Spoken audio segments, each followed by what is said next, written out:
YSR Telangana party అధినేత్రి AP CM YS Jagan సోదరి షర్మిల త్వరలోనే ఏపీ రాజకీయాల్లోకి అడుగు పెడుతున్నారనే ప్రచారం జరుగుతోన్న సంగతి తెలిసిందే. ఇక కాంగ్రెస్ పార్టీ షర్మిలకు ఆంధ్రప్రదేశ్లో కీలక బాధ్యతలు కట్టబెడుతుందనే ప్రచారం నడుమ ఆమె ఎవరూ ఊహించని రీతిలో వార్తల్లో నిలిచారు. టీడీపీ జాతీయ ప్రధాన కార్యదర్శి నారా లోకేష్కి వైఎస్ఆర్ తెలంగాణ పార్టీ అధినేత్రి షర్మిల సర్ప్రైజ్ గిఫ్ట్ పంపించారు. ఈ క్రిస్మస్ పండుగ వేళ విషెస్ చెప్తూ ప్రత్యేకంగా బహుమతులు పంపించారు. ఈ విషయాన్ని స్వయంగా లోకేష్ ట్విట్టర్ వేదికగా తెలియజేశారు.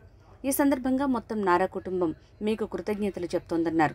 అంతేకాకుండా మీకు మీ కుటుంబ సభ్యులకు క్రిస్మస్తో పాటు నూతన సంవత్సర శుభాకాంక్షలు.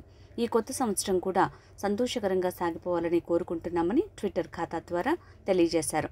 తన సోదరుడు వైఎస్ జగన్కు ప్రత్యర్థి అయిన నారా లోకేష్కి షర్మిల క్రిస్మస్ కానుకలు పంపించడంపై ఏపీ రాజకీయాల్లో సంచలనంగా మారింది. ఇటీవలే జగన్ పుట్టినరోజు వేడుకలు జరుపుకోగా చంద్రబాబు నాయుడు ట్విట్టర్ వేదికగా ఆయనకు శుభాకాంక్షలు తెలిపారు. కానీ లోకేష్ మాత్రం విషెస్ చెప్పలేరు. షర్మిల కూడా ట్విట్టర్ వేదికగా తన సోదరుడికి బర్త్డే విషెస్ చెప్పలేరు.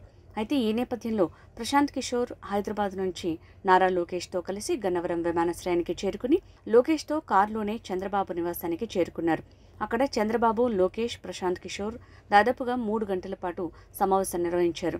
ఏపీలో మరో 3 నెలల్లో ఎన్నికలు ఉండగా చంద్రబాబుతో ప్రశాంత్ కిషోర్ భేటీ కావటం రాజకీయ వర్గాల్లో ఆసక్తి పెంచింది. అయితే చంద్రబాబు సీనియర్ రాజకీయ నేత కావడంతోనే ఆయన్ని కలిశానని, ఈ భేటీకి ఎలాంటి ప్రాధాన్యం లేదని పీకే తెలిపారు. అయితే ప్రస్తుతం నారా లోకేష్ ట్వీట్ అటు సోషల్ మీడియాలో ఇటు ఏపీ రాజకీయాల్లో సంచలనంగా మారింది. టీడీపీ శ్రేణులు, వైసీపీ శ్రేణులు రకరకాలుగా స్పందిస్తున్నారు. మొన్న ప్రశాంత్ కిషోర్, నేడు షర్మిల అంటూ వార్తలు వెలువడుతున్నాయి.